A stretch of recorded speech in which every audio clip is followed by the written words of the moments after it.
Hi everyone, welcome back to my channel. Today is Monday. I know, right? Who do I think I am, Bailey Sarian? Yeah, anyway, I do have some things that I wanted to talk about. If you don't care about it, I will insert a timestamp so that you can just skip forward. I know I missed the last like 2 weeks, but it's because I think I've been shadow banned. Yeah, if you don't know what shadow banning is, it's basically when your posts don't show up, if that makes sense. So yeah, I think I've been shadow banned, but I think I've been shadow banned because of not just the type of content that I make, but I think I've been shadow banned because of the types of language that I use. For example, the R word and the SA word. YouTube don't like that.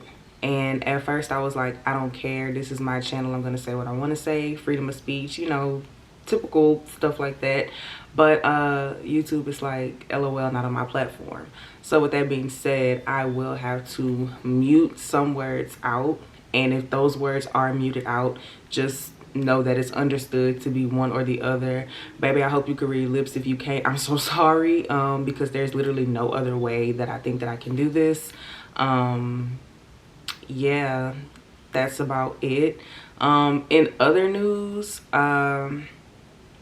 there was a case that I wanted to cover, and I'm very picky about like how I search for my cases.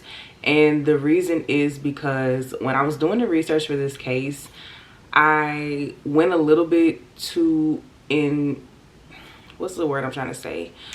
The research that I was doing was just a bit too extensive, and I ended up going outside of my normal source choice, and I ended up coming across crime scene photos, and I was traumatized. Like, I have never, in the however many videos I've made, I've never actually seen crime scene footage, and I'm so blessed to have made it up to this point without seeing actual crime scene footage. Why is my boyfriend calling me? Anyways, but yeah, I accidentally came across the photos of the crime scene, and oh my god, like, I'm surprised I didn't cry. It was pretty terrible. I almost cried. I'm surprised that I didn't. But yeah, it was kind of traumatizing. So I kind of just like took a little step back. I was like, okay, I'm not gonna cover this case. But it takes me so long to get all of the necessary details that I need to make the case possible. So you know, I had to kind of skip that week, and I was like, you know, they won't miss a week. And then after that, I decided to launch my fragrance company. I've been itching to talk about it, sorry. But I decided to launch my fragrance company. So it is in the process of expansion. But for right now, I'm just starting with the body aspect of it, because it's body and home fragrances. I haven't really gotten to the home fragrances yet, but I have started on the body fragrances. I have many more ideas, but I also don't have funding. I don't have investors. I don't have anything like that. Everything that I'm putting into my business is coming out of my own pockets, and I'm not gonna lie, girl, it's expensive. So I'm just, you know, going with it as best I can until I'm able to get a little bit of funding, a little bit of this, a little bit of that, but I'm making it work the best way I can. I will leave the details down below in the description box so you guys can check it out if you're interested. If not, totally cool. I would want you to be interested. I make products for masculine, feminine. I also make products for babies. So you can just you can just check that out if you're interested in it.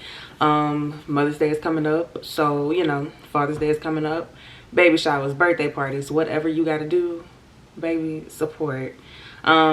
Yeah, and that's really it. So that is where I've been the last 2 weeks. I haven't just been, you know, neglecting you guys. But with that being said, we are just going to jump right on into today's case.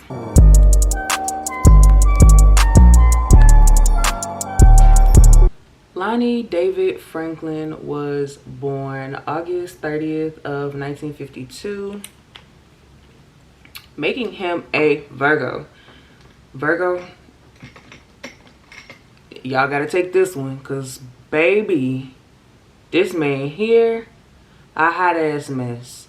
Not much is known about Lonnie's childhood. I don't know if he has siblings. I don't know his parents' name. But what I do know is that he was born in Los Angeles, California, and he was raised in the south central area of the city. When he was 18, well, when he was 16, he was actually arrested for grand theft auto. And he was also arrested on separate occasions for weapons and burglary. And I don't know how, because this should not have even been possible, but Lonnie joined the United States Army when he was 18, and he was stationed in Stuttgart, West Germany. Lonnie was not doing the best in the Army. He fell into the wrong crowd of servicemen, and they would just wreak havoc among the German streets. He and two other service members went out to a bar one night, and they got hammered, girl. They got hammered. And after they got hammered, they decided to ride around and look for women. So they ended up finding a woman, and they tried to hold her at knife point and get her to get inside the car, but she started screaming and they panicked, so they just went ahead and let her go. So they're still riding around, and unfortunately they come across 17-year-old Ingrid. And Ingrid is a German citizen. She's sitting at the train station just waiting for her train to come so that she can go home, and they decide that she is the target that they're looking for. So they pull over and they ask her for directions, even though they know exactly where they're going. They're just assholes. And they also offer Ingrid a ride, to which she accepts. So she accepts the ride, and when she gets into the car, they hold her at knife point. Then they proceed to drive her to an abandoned field where she is repeatedly by all of the servicemen, including Lonnie. But Lonnie decided to take it one step further, and he actually decided to take pictures of the attack. And they ended up taking Ingrid home following the attack, but they told her that if she ever told anyone, that they would come back and harm her and her family because they knew where she lived, you know, things like that. And so she kept it quiet for a while. She ended up running into Lonnie again, and she decided that he was gonna pay, well, they all were gonna pay for what they did to her. Rightfully so, totally understand. So she fake flirts with Lonnie, and she's like, you know, whatever, the other night, it's no problem, you know, it's water under the bridge, whatever. And she proceeds to ask him for some of his information, his name, phone number, everything like that. And Lonnie is not too bright. He gives her his information, and as soon as she gets the information, baby, she goes straight to the police. Straight to the police. She goes to the police, she explains to them what happens, and it doesn't take them long at all to find the 3 men. So all men are charged with the assault, and they do face jail time. But during the trial, they tried to say that Ingrid was lying, that everything that happened between all of them was consensual, everything like that. Now, I'm not sure what the age of consent is over in Germany, but she's 17 and y'all are grown men. So there is absolutely no excuse, even if it was consensual. Like, be for real. But anyway, they also came to the conclusion that because Lonnie wasn't the sharpest crayon in the box, it was highly unlikely that he would reoffend. And they also came to the conclusion that he more than likely was not the mastermind behind this idea. So after serving 1 year, they went ahead and released him. He was given a dishonorable discharge, and they told him to pack it up, and they sent him right back to California. Once back in California, Lonnie began working as a neighborhood mechanic slash handyman. He was also like the neighborhood bank. So if anybody needed money and they couldn't get it from like the actual bank, Lonnie would loan them the money, and then they would just pay him back whenever they could. He was also very good at finding deals. So if you needed something, he would be able to find it for you. He was very well known and well liked around his neighborhood. It's as if whatever happened in Germany never happened.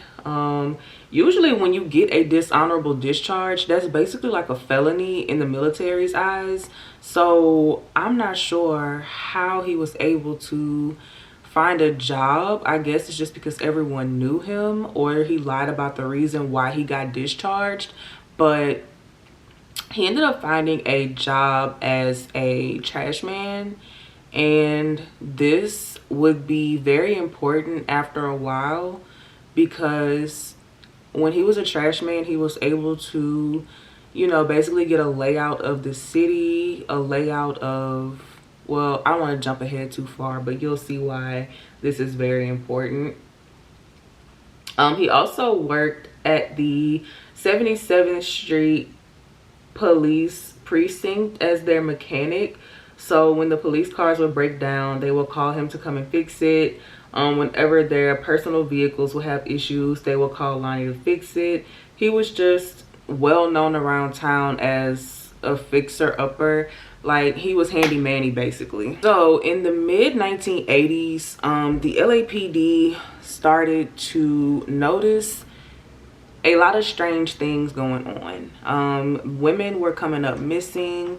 Most importantly, Black women, and a lot of them were sex workers. But the police was not handling it as well as they should have. I actually got this bit of information from Brittany Vaughn. If you haven't watched her, I'll link her video up in the cards. But there was this, what do I call it, like a policy going on when these cases would come up and the women were reported missing. They would attach an NHI label on it, which basically stands for no humans involved, and they would like kind of bump the case down in importance so they wouldn't go to extremes to kind of like look for the women. On August 15th of 1985, 29-year-old cocktail waitress Deborah Jackson's body is found, and she is found in an alleyway with a bunch of just trash and debris covering her body. And police had absolutely no leads. They had no leads. They did not know who could have possibly done this. They didn't have any clues whatsoever. They had no suspects. There was DNA found at the crime scene, but this is the mid 80s, so they don't really have a lot of the technology that we have today to be able to catch perpetrators. So they were just stuck with DNA with nothing to do with. A year later, on August 12th, 1986, 34-year-old Henriette Wright's body is also found. She had been, and her body was also thrown into an alleyway. And once again, police had absolutely no leads. The killer, or the perpetrator, then became known as the Southside Slayer, because all of the attacks would happen in the Southside area, duh. But that was pretty much all of the information that they could go off of. They didn't really have anything else that they could really do. They didn't have any leads. They didn't have any, they had DNA, but like, hello, what they were gonna do with it? So there was really nothing that they could do. So they just dubbed him the Southside Slayer. As all of these crimes are happening, Lonnie is basically confessing to the crimes. He is telling people that he is the Southside Slayer, and the reason why he is doing it is to clean up the streets. Remember I said that joke about him being a trash man? Yeah, that was, he thought that was funny. So because he thought it was funny, everyone else thought it was funny too, and they just kind of laughed it off as a joke, not knowing that he is being so for real.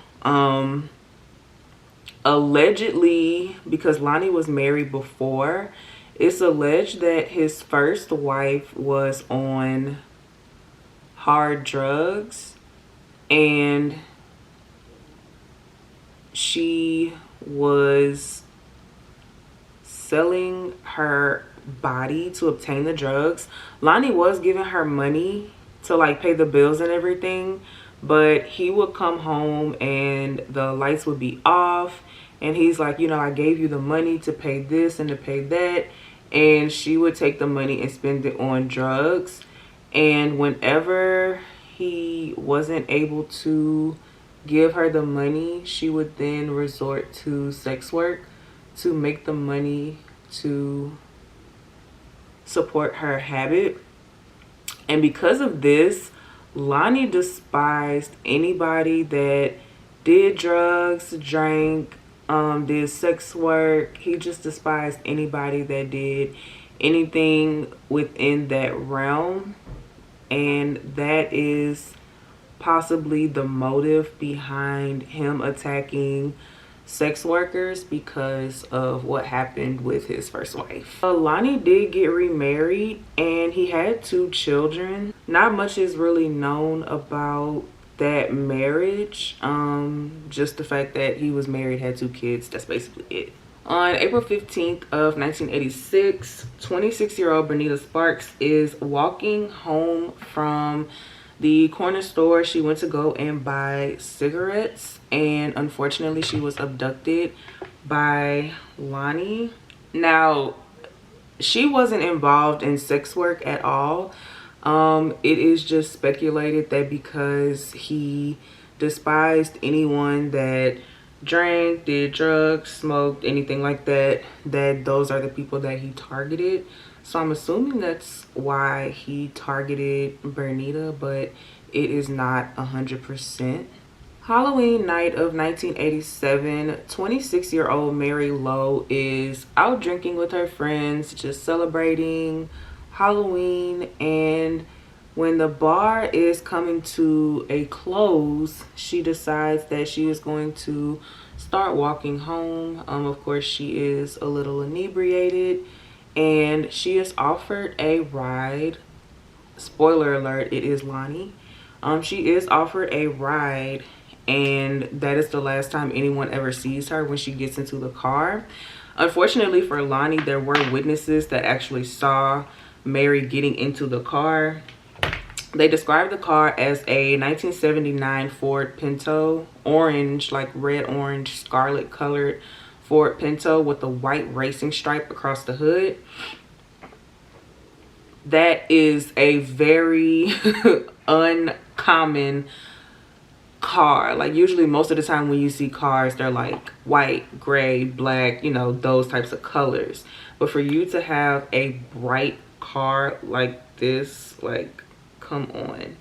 And I'm not sure if Lonnie was ever questioned about her disappearance. I didn't get that information. But he was in cahoots with the police anyway, so I really just don't know if that ever happened. On January 30th, 1988, 22-year-old sex worker Lucretia Jefferson's body is found. And when she is found, she has a napkin over her face with the word AIDS written on it. I am not sure why AIDS was written on the napkin. It was later said that Lonnie had contracted a few STDs in his days. I'm not sure what that was a result of. Maybe it came from, this is just speculation, but maybe him contracting STDs came from like his first wife because she was doing sex work to support her drug habit. We're just not sure. But the way that he allegedly despised sex workers, first of all, I forgot to mention, or I don't know if I forgot to mention, but all of Lonnie's victims, with the exception of his first victim, were all, and they were all found just kind of dumped in alleyways or dumpsters, and they were always covered with debris so that it would take a lot to find them. Like, you couldn't just find them easily. So the police are starting to put together a profile on who this potential murderer could be, because every time they think they have a lead on the case, something goes like tragically wrong. Like, for example, the first murder, like, none of the murders were consistent, and that is what kind of threw the LAPD off, because a lot of, I don't know what it was about California in the 80s, but a lot of different serial killers were active around this time. You had Richard Ramirez, although Richard Ramirez was targeting rich white women. You also had Gary Heidnik, that was, I might do a case on him. We also have Gary Heidnik, who was kidnapping black women. But I think that he was targeting more special needs black women, or black women that would not be as easy to find. In addition to those two serial killers also being active at the time, you also have the unsolved Strawberry murders that were going on at this time too. So it's really not easy for them to figure out whose murders belong to who, if that makes sense. So Lonnie was able to fly under the radar, and he just lived a normal life. Like, he was just the most normal person you could ever meet, so nobody suspected him of doing anything of this nature. He also started to get more comfortable, since nobody was suspecting that he was the Southside Slayer, even though he said in a joking way that he was the Southside Slayer and nobody believed him.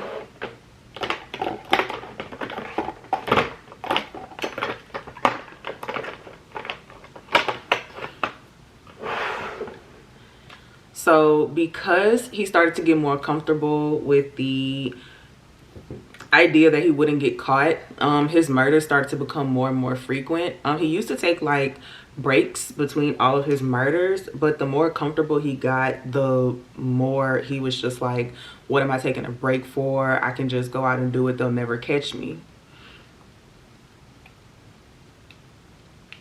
On September 11th, 1988, 18-year-old Alice Alexander is assaulted, and she is also shot twice in her back. So because he was comfortable thinking that police were never going to catch him, his crimes started to get even more close together.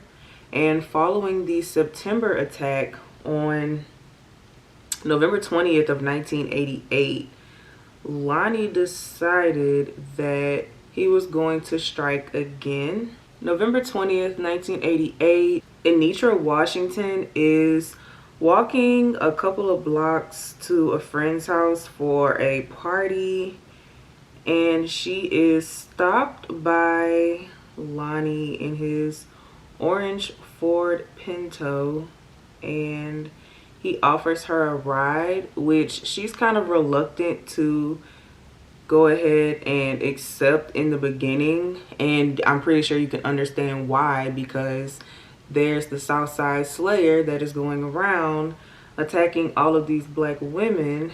And so she rejects the ride at first, and Lonnie starts to, what's the word I'm looking for? He starts to like berate her a little bit, saying that black women think that they're too good to accept things and blah blah blah, and basically to prove that she's not like other black women, she goes ahead and eventually accepts the ride. So she gets into the car with Lonnie, and as soon as she's in the car, she notices that like the energy is a little bit off. So she tries to like strike up conversation by complimenting him on his car. The inside of the car is extremely clean and it's very well kept up. The upholstery is amazing. It's a nice car. So she's complimenting him on the car, and he's, you know, saying thank you, and a conversation gets started. And she ends up inviting him to the party because he's well dressed. They're on the way. He's offered her a ride. She's just like, you know, why don't you come to the party with me? And he is kind of uneasy about it. I'm pretty sure we can all guess why. But he's like, yeah, I'll go to the party with you. I just have to make a couple of stops first. So she's like, okay, that's fine. You know, she's grateful for the ride, so she doesn't mind that he's making a couple of stops. So he makes a few stops. He talks to a few people. You know, he's well known around the neighborhood. So he's stopping and talking to a lot of people. And eventually she does start to get a little bit annoyed by the fact that he's stopping so much. And she's just like, hey, can you just like take me to the party? Like, I'm about to miss the entire event. And so he's like, okay, that's fine. I just have to make one final stop and then we can go to the party. So he stops at, he turns on this street that she does not remember the name of. And he stops at this like mustard colored house. And he goes inside, and she says that when he went inside, she could hear like a bunch of arguing coming from outside in the car. And when he gets back to the car, his entire demeanor has changed. So I don't know what events led up to this, but they ended up getting into like a small argument, I guess because of how long he was taking to do whatever he was doing. So they ended up getting into like a small argument, and in the middle of it, Lonnie says to her, bitch, I will shoot you again. And she doesn't hear what he says. So she's like, what did you say? And he says again, bitch, I will shoot you again. So she doesn't even realize that she's been shot. She starts to black out. So she comes to, and there's a flash like in her face. And she realizes that Lonnie is on top of her. Like, she woke up in the middle of her, basically. So she's begging and pleading for him to get off of her. She's trying to fight him off, but unfortunately he's able to overpower her. And because he's able to overpower her, she's just forced to sit there and endure. And when the attack is over, Lonnie gets back. It's in the attack happens in the car. So when the attack is over, she begs and pleads with him to just take her to the hospital, drop her off. She won't tell anybody. She just wants to get treatment for her gunshot wound. And Lonnie is like, no, because then I'll get caught. So he pushes her out of the moving car near a local park and just leaves her there to die. He doesn't think that she's gonna make it whatsoever. So I don't know how, but by the grace of God, she mustered up the strength to be able to walk a couple of blocks to a friend's house. I'm not sure if it's the same friend whose party she was supposed to attend, but she goes to the friend's house and they're able to contact the police, take her to the hospital, get her all of the, you know, medical attention that she needs and everything. And when she goes to the police station, or when the police question her about the attack, she gives them the description of Lonnie, basically saying that he was a well-dressed African-American man that drove a scarlet-colored Ford Pinto, 1979 Ford Pinto. And she even described that the inside was very, very clean. Like, it was in pristine condition. So she gives her account on everything that happened. And out of fear that he's going to get caught, Lonnie stops murdering. So Lonnie goes on to basically live like a normal life, but once a killer, always a killer, I believe. And he ends up going back into his murderous ways. Yeah, he ends up going back to his murderous ways. But the reason why he was called the Grim Sleeper is because of the large breaks that he took between his murders. It was a 1-year break between his first murder and his second murder, and then the breaks eventually started to, like, the gaps started to kind of come closer and closer together. But between the attempted murder of Anitra Washington and the next murder that he commits, it is a 14-year cool down period, which is completely unheard of. I don't think any killer in history has had a cool down period this long. March 19th of 2002, yes, you heard me, 2002. This is somewhat recent. 15-year-old sex worker Princess is reported, her body is found. She was reported missing by her parents because they had never heard from her again, and unfortunately they would never hear from her again because she crossed paths with Lonnie Franklin Jr. and he murdered her. He strangled her to death. So when this murder happens, police are not thinking that this murder is connected to the Southside Slayer murderers because the method has changed. So now they have absolutely nothing to go off of. So once again, they are kind of struggling with being able to find out who is doing this. The same will happen to 35-year-old Valeria McCorvey on July 11, 2003. So again, he's going back with the long cool-off periods. January 1st, 2007. Yes, 2007. The body of Genesia Peters is found. And when her body is found, DNA is extracted.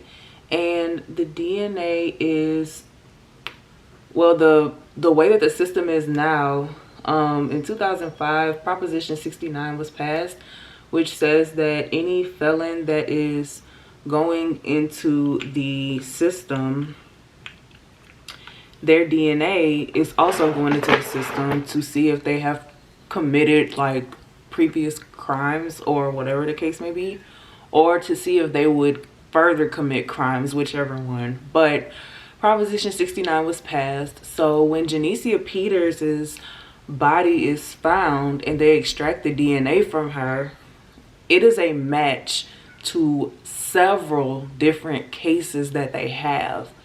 So they run the DNA through the system and they find absolutely nothing. They don't find anything. And that is because it had been a while since Lonnie had been to prison. So because he hadn't been to prison in a while, when they passed Proposition 69, he didn't go.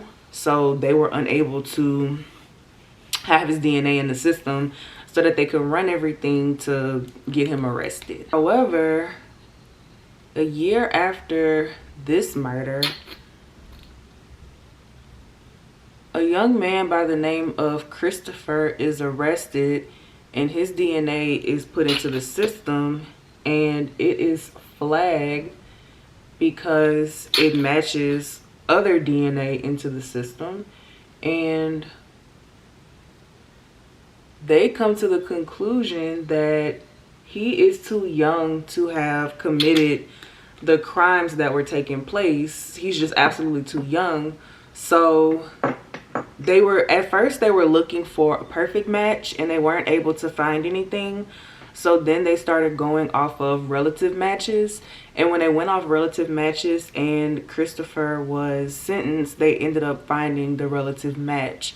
So when you get a relative match, it basically just means that not that person, but someone in their family has committed the crime. So Christopher's last name, I didn't mention it on purpose, Christopher's last name is Franklin. You know who else's last name is Franklin? Yeah, Lonnie. Lonnie is Christopher's father. So Christopher was arrested on weapons charges, and they're like, no way, this is Lonnie's son. Like, no way Lonnie was doing all of this. So the LAPD decides to get together a task force to like follow Lonnie around and kind of monitor his behavior. But this man is like in his 60s at this point. So it's like, what is he really gonna do? So they're like, we have to find a way to get his DNA so that we can see if it's a perfect match. Well, the way that they did this still shocks me to this day. They were following Lonnie around, and they ended up following him to a pizza place. I've seen people describe it as literally Chuck E. Cheese, but I'm not sure if that's exactly where he was. But they did describe it as like a pizza restaurant. So Lonnie's at this pizza restaurant, and he's just enjoying his little pizza, living his best little murderous life. And when he finishes, he doesn't even finish the whole slice. That's where he messed up. Always, if you're gonna do crime, always finish your food. That is not me suggesting to do crime, but you know, you get where I'm going with this. So he didn't finish his pizza slice, and he ate everything but the crust. He ate everything but the crust. He wiped his mouth with his napkin and he threw it in the trash can. So the FBI people, well, not the FBI, the LAPD task force that was following him around, that he was completely unaware of, went into the trash can, got the pizza crust and the napkin to test the DNA. And when they ran it through the system, boom, it was a perfect match. They went ahead and arrested Lonnie, and he ended up being charged with only 10 of the murders because those were the only ones that they could confirm. So when they went to go and like search his property and everything, they found thousands of pictures from various attacks, and the LAPD unfortunately had to go through some of these pictures and figure out which ones were like safe enough to release to the public. So they went through the pictures and they ended up picking out literally the ones that weren't too graphic or brutal, and they posted them, and they were hoping that anyone could identify the people in the pictures. And some people did end up coming forward out of the thousands of pictures, and he was suspected of murdering more people than they charged him with, but they just charged him with the ones that they could. He was charged with 10 counts of murder and 1 count of attempted murder. On May 5th of 2016, he was sentenced to death, but this is when Gavin Newsom was in office. Well, I think he still is in office. And he said that for the duration of his term, nobody is to be executed. So, well, his sentence wasn't exactly commuted to life in prison without the possibility of parole. He was still sentenced to death, but all of the death sentences are literally on hold until Gavin Newsom is out of office, I guess. which is the exact reason why Edmund Kemper is still alive. Yes, I'm not over this. Edmund Kemper is still alive because they're not doing death sentences right now. Like, oh my God, well, they're not doing the death penalty right now. So yes,